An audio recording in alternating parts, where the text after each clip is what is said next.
गहलोत ने पूरे प्रदेश को संदेश दिया। 3 साल के कामकाज की समीक्षा की, जनता के लिए काम करने को सरकार की नैतिक जिम्मेदारी बताया। तो वहीं बीजेपी और उसकी विचारधारा पर करारा तंज भी कसा। देखिए चिंतन शिविर के मंथन का सियासी संदेश आखिर क्या है।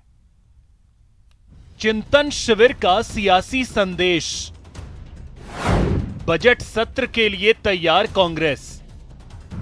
असेंबली भी आ रही थी और आगे चुनाव भी आएंगे, तो हम लोगों ने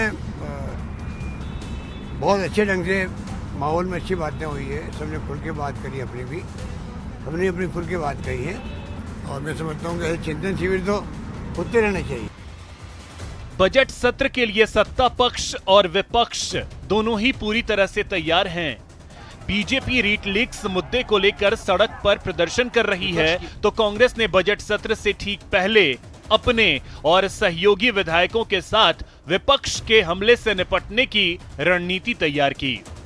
और पूरी उपस्थिति सदन में रहेगी, विधायकों की भी रहेगी, मंत्रीगण की भी रहेगी और सदन के अंदर एक दफा भी इस प्रकार का माहौल नहीं होगा कि सदन में हाँ पक्ष के विधायक कम संख्या में होंगे, ज्यादा से ज्यादा संख्या में होंगे। सब कार्रवाई के अंदर पूरी मुस्तैदी के साथ के अंदर हम लोग सब तैयार हैं। सीएम अशोक गहलोत, प्रभारी अजय माकन और पीसीसी चीफ गोविंद सिंह डोटासरा की मौजूदगी में सरकार के कामकाज पर मंथन हुआ, जिसमें सीएम गहलोत ने गुड गवर्नेंस को अपनी सरकार की नैतिक जिम्मेदारी करार देकर अपना एजेंडा साफ कर दिया। और मैं तीसरी बार मुख्यमंत्री हूँ, तो मेरी नैतिक जिम्मेदारी बनती है कि मैं किस प्रकार से गुड गवर्नेंस के लिए काम करूं और काम मेरी टीम पूरी करे, तमाम विधायक लोग करें, मंत्रिमंडल के साथी करें। तब तो शासन दिया, हमें विश्वास करके जनता ने, उनके विश्वास पे खरा उतरना चाहेंगे। हम लोग उतरने का प्रयास कर रहे हैं। बीजेपी के हमलावर रुख को लेकर भी सीएम ने करारा तंज कसा। सीएम गहलोत ने कहा कि 3 साल बाद भी जनता के बीच सत्ता विरोधी लहर न होने से बीजेपी फ्रस्ट्रेशन में है। 3 साल के बाद में भी सरकार विरोधी लहर कोई नहीं है राजस्थान के अंदर। ये शुभ संकेत है कांग्रेस के लिए, अगली सरकार बनाने के लिए। इसीलिए फ्रस्ट्रेशन की बात मैंने कल कही थी कि ये लोग फ्रस्ट्रेशन में आ गए हैं, निराश हो गए हैं कि 3 साल के बाद में भी सरकार विरोधी लहर क्यों नहीं पैदा हो पाई। इसलिए अब उलझुल बातें करते हैं, नॉन इश्यू को इश्यू बनाते हैं। लोकसभा और राज्यसभा में प्रधानमंत्री नरेंद्र मोदी ने जिस तरह से कांग्रेस और उसकी विचारधारा पर हमला किया था, सीएम अशोक गहलोत ने उस पर भी पलटवार किया। ऐसा माहौल बन गया देश के अंदर, अविश्वास का माहौल पैदा हो गया है, तनाव का माहौल है।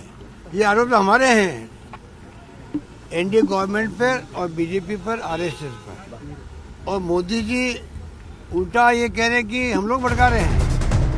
बजट सत्र से ठीक पहले जिस तरह से रीट लेवल 2 की परीक्षा को नए सिरे से कराने को लेकर सरकार ने फैसला लिया है, उससे भी कांग्रेस को बीजेपी पर पलटवार का मौका मिला है।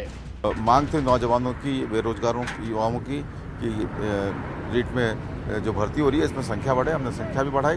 लेवल 2 की परीक्षा जो है उसको हमने रद्द भी किया और चूंकि लेवल 1 में किसी तरह की कोई परेशानी नहीं थी, उन लोगों को हम लोग उस परीक्षा को हमने मान्य किया है।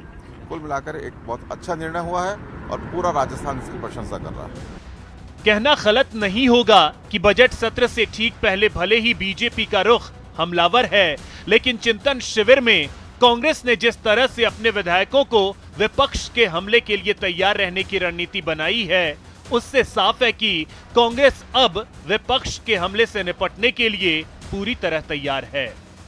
Dinesh Sharma, news 18 network, Jaipur.